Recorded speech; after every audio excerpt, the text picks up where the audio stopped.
आइए, कहानियों की दुनिया में आपका स्वागत है। नमस्कार मित्रों, मैं हूं डॉक्टर राम जी भाई।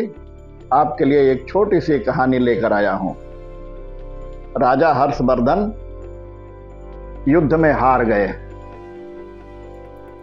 कड़ियों में जीते हुए पड़ोसी राजा के सम्मुख पेश किए गए।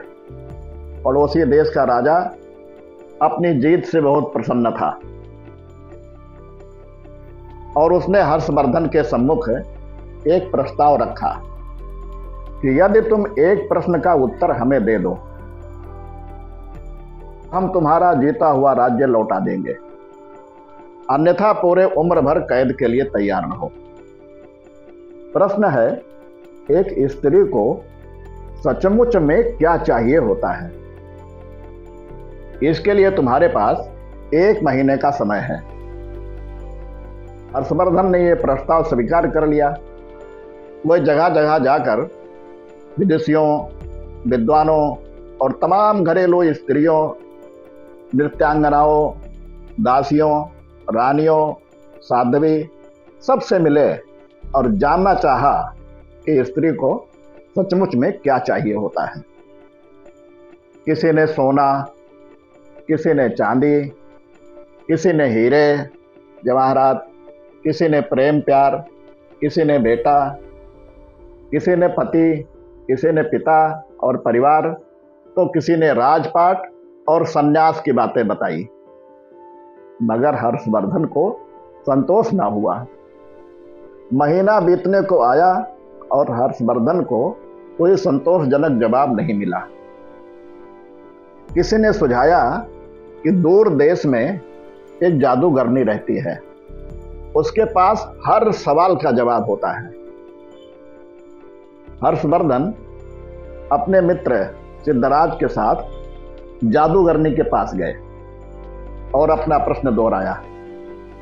जादूगरनी ने हर्षवर्धन के मित्र की ओर देखते हुए कहा, मैं आपको सही उत्तर बताऊंगी, परंतु इसके एवज में मुझसे शादी करनी होगी।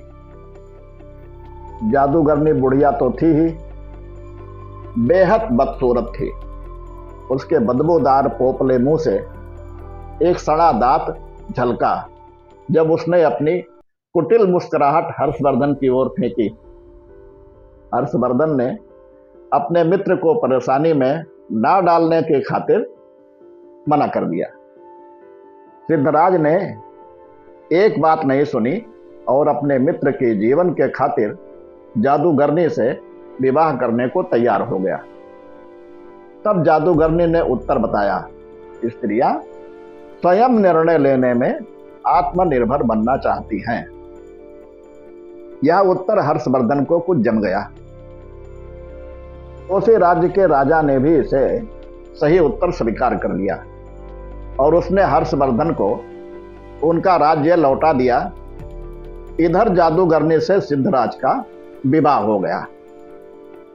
जादूगरनी ने मध्य रात्रि को अपने पति से कहा, क्योंकि तुम्हारा हृदय बड़ा पवित्र है और अपने मित्र के लिए तुमने इतनी बड़ी कुर्बानी दी है, अतः मैं 24 घंटे में 12 घंटे तो रूपसी के रूप में रहूंगी और बाकी के 12 घंटे अपने सही रूप में। बताओ तुम्हें क्या पसंद है? सिद्धराज ने कहा, प्रिय, मैंने तुमसे शादी की है, अब यह निर्णय तुम्हें ही करना है। पत्नी के रूप में स्वीकार किया है और तुम्हारा हर रूप मुझे पसंद है। जादूगरनी यह सुनते ही रूपसी बन गई। उसने कहा, क्योंकि तुमने निर्णय मुझ पर छोड़ दिया है, तो मैं अब हमेशा सुंदर रूप में रहूंगी। दरअसल मेरा असली रूप ही यही है। बदसूरत बुढ़िया का रूप तो मैंने अपने आसपास से दुनिया के कुटिल लोगों को दूर करने के लिए धरा हुआ था। अर्थात जो लोग पत्नी को घर की मालकिन बना देते हैं, वह अक्सर सुखी देखे जाते हैं। आप उसे मालकिन भले ही ना बनाएं, पर उसकी जिंदगी के एक हिस्से को मुक्त कर दें। उसे उस हिस्से का निर्णय लेने दें। ऐसा करके आप देखिए, आपको भी आनंद आएगा।